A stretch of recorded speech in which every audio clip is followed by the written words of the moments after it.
Assalamualaikum warahmatullahi wabarakatuh. Perkenalkan, nama saya Adi Cayanto. Pada kesempatan kali ini saya akan mempresentasikan hasil laporan praktek kerja lapangan saya di Perum Bulog Subdivre Cirebon. Perum Bulog Subdivre Cirebon adalah salah satu perusahaan umum yang bertugas di bidang logistik pangan. Di Perum Bulog Subdivre Cirebon, saya ditugaskan di bagian administrasi persuratan atau di staf TU. Di situ saya didampingi oleh 2 orang karyawan. Di dalam sebuah perusahaan, dalam penanganan surat sangatlah penting. Jika tidak ada orang yang mengelola persuratan, maka arsip atau dokumen akan hilang, tidak tersusun rapi, dan surat susah ditemukan. Di dalam mengadministrasi persuratan, ada yang namanya surat masuk dan surat keluar. Biasanya surat yang masuk akan dikasih lembar disposisi, sedangkan surat keluar tidak dikasih. Adanya surat masuk yang dikasih lembar disposisi supaya mempermudah pekerjaan dalam penanganan surat. Dalam hal itu, maka penulis memilih judul mengelola pembukuan surat masuk dan surat keluar. Pengertian surat masuk dan surat keluar. Surat masuk adalah surat-surat yang diterima oleh suatu organisasi atau perusahaan yang berasal dari seseorang atau suatu organisasi. Setiap kantor setiap harinya akan menangani surat-surat. Mungkin satu hari ada 1 surat, 2 surat, bahkan ratusan surat. Jumlah yang banyak tersebut jika tidak ditangani dengan baik tentunya akan dapat merugikan banyak pihak, khususnya bagi kantor yang bersangkutan. Surat keluar. Surat keluar adalah semua surat yang dibuat atau dikeluarkan oleh suatu perusahaan atau organisasi untuk diberikan kepada pihak lain. Baik kepada perorangan maupun perusahaan atau organisasi. Sebuah perusahaan atau organisasi bisa menerima banyak surat setiap harinya. Jika surat yang masuk tersebut tidak ditangani dengan baik, maka akan merugikan banyak pihak, baik yang mengirim maupun yang menerima surat tersebut. Kerugian tersebut antara lain: 1. Surat dan informasi bisa hilang. 2. Kantor menjadi tidak rapi karena banyak tumpukan kertas yang tidak tertata. 3. Surat sulit ditemukan jika dicari karena letaknya tidak disusun dengan teratur. Manfaat mengelola surat masuk dan surat keluar. Mengelola surat masuk dan surat keluar dengan baik dapat membantu meningkatkan kinerja suatu perusahaan karena distribusi surat tepat sasaran. Berikut ini adalah beberapa manfaat yang didapatkan jika menangani surat masuk dan surat keluar dengan baik. 1. Surat masuk dan surat keluar akan tercatat dengan baik. 2. Prosedur penanganan surat jelas dan dapat dijalankan dengan baik. 3. Surat masuk akan disimpan dan dikelola dengan baik sehingga mudah ditemukan ketika diperlukan. Seringkali ada surat masuk yang sifatnya rahasia. Dengan penanganan surat yang baik, maka kerahasiaan akan tetap terjaga. Dalam proses pengelolaan surat masuk dan surat keluar, ada 2 pola yang umum dilakukan, yaitu 1. Pola sentralisasi, yaitu penanganan surat masuk dan surat keluar yang dilakukan secara terpusat. Pola ini banyak digunakan di lembaga pemerintah atau BUMN.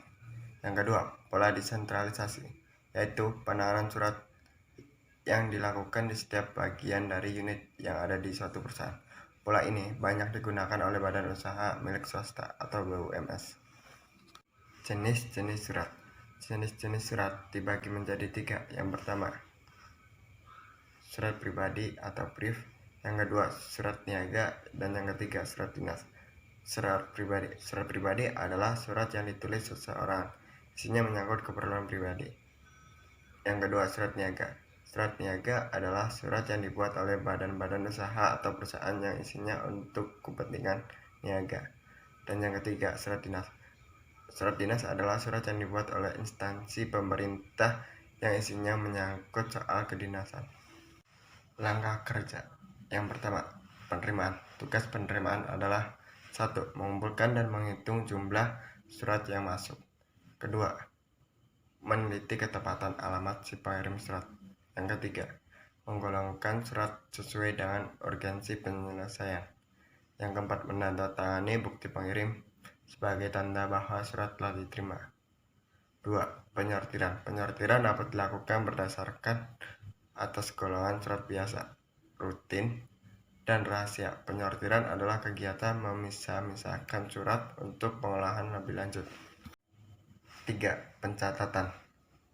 Setelah surat dicatat, distempel atau dicap, serta memeriksa ketepatan jenis ataupun jumlah lampiran yang harus diterima, maka langkah berikutnya adalah melakukan pencatatan. 4. Mengagendakan surat. Mengagendakan surat adalah kegiatan mencatat surat masuk dan surat keluar ke dalam buku agenda atau buku harian. Buku ini biasa disebut buku agenda masuk atau daily mail record. Petugasnya dinamakan agendaris atau mail check.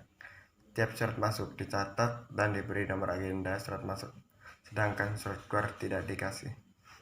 Yang kelima, pengarahan dan penelusuran. Surat-surat yang perlu diproses lebih lanjut harus diarahkan dan diteruskan kepada pejabat yang berhak mengolahnya. Yang keenam, penyampaian surat dilakukan oleh petugas pengarah atau ekspedisi yang dilaksanakan dengan langkah-langkah sebagai berikut. 1. Surat yang sudah berdisposisi terlebih dahulu dicatat dalam buku ekspedisi intern. 2. Menyampaikan surat terlebih dahulu melalui buku ekspedisi kepada pejabat yang bersangkutan. 3. Petugas pengarah atau ekspedisi mengembalikan kepada urusan agenda untuk dicatat dalam buku pengarahan. Yang ketujuh, penyimpanan berkas atau arsip surat. Penyimpanan berkas atau arsip surat dari pimpinan dilakukan oleh unit pengolah dengan mempergunakan metode kearsipan yang berlaku untuk kantor tersebut. Kesimpulannya, berdasarkan pembahasan dan uraian pada materi-materi sebelumnya, secara keseluruhan mengenai pengelolaan pembukaan surat masuk dan surat keluar, maka dapat diambil kesimpulan yaitu 1. Tahapan prosedur surat masuk. Prosedur pengelolaannya menggunakan buku agenda, formulir kartu kendali surat masuk, dan juga 1 lembar disposisi. Surat masuk yang sering diterima di bagian staf TU Perumbulok Subdivre Cirebon adalah surat bentuk resmi dan tidak resmi. Semua surat yang ditujukan untuk bagian yang dibawahi pimpinan cabang Perumbulok Subdivre Cirebon diterima di bagian umum yang kemudian diolah dan didistribusikan ke bagian yang dituju. Yang kedua, penyimpanan surat masuk dan surat keluar. Dalam penyimpanan menggunakan sistem tanggal untuk mempermudah dalam penyimpanan dan pencarian, dikarenakan saat pencarian yang ditanya pertama kali adalah tanggal surat, akan tetapi di bagian umum tidak pernah melakukan pemusnahan, melainkan hanya sampai mengurangi surat-surat atau arsip yang sudah tidak dipergunakan dengan mengirim ke pusat arsip Perumbulok Subdivre Cirebon. Hal ini dikarenakan tidak adanya petugas yang khusus menangani tentang arsip di bagian ini, dan juga tidak adanya tempat yang digunakan untuk menyimpan surat atau arsip. Demikian laporan dari saya. Mohon maaf bila ada salah kata. Nun kolam turun. Wassalamualaikum warahmatullahi wabarakatuh.